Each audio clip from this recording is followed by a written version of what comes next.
So Marquette is off to a great start this season, picking up right where they left off last season. And in my previous video, I answered, why is this Marquette team so difficult to beat? I'll throw that down in the description here.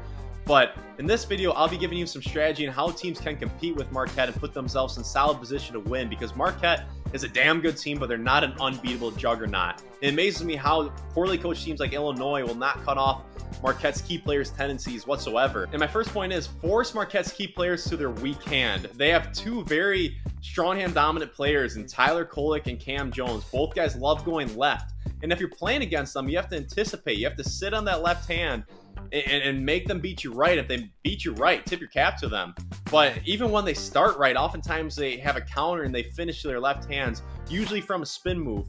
They do not like going right. They love going left. Anticipate that. Neither guy's overly explosive. They should be met with resistance. It's easier said than done, but they should feel resistance going to their strong hand.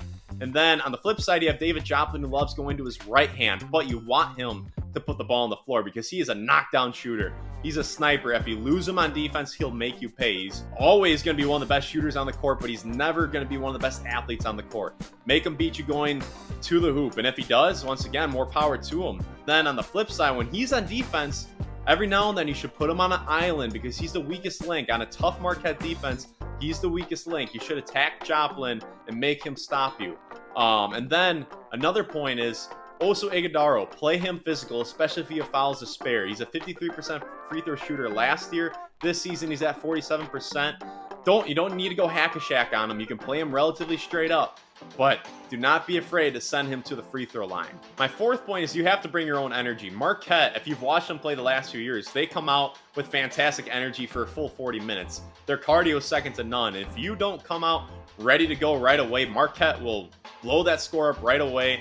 And good luck coming from behind against a team like Marquette that doesn't really beat themselves. They limit their mistakes.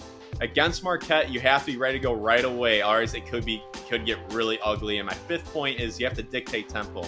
And you have to use Marquette's aggressiveness against them. If they're pressuring you 30 feet away from the hoop, embrace the contact. Go right at them. Try getting all the way to the hoop.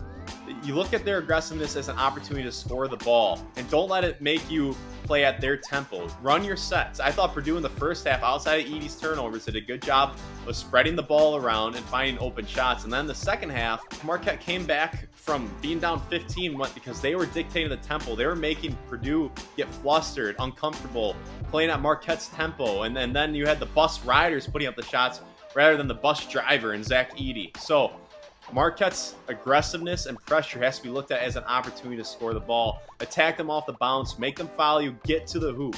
And those are my 5 simple points against Marquette. It's much easier said than done. Marquette's a really good team that's going to be tough to beat. But they're not impossible to beat if you play them the right way. And that's all I got for you. Thank you very much for making it to the end of the video. If this is your first video with me, make sure to like and subscribe for more Marquette and college basketball content. And I'll see you next time.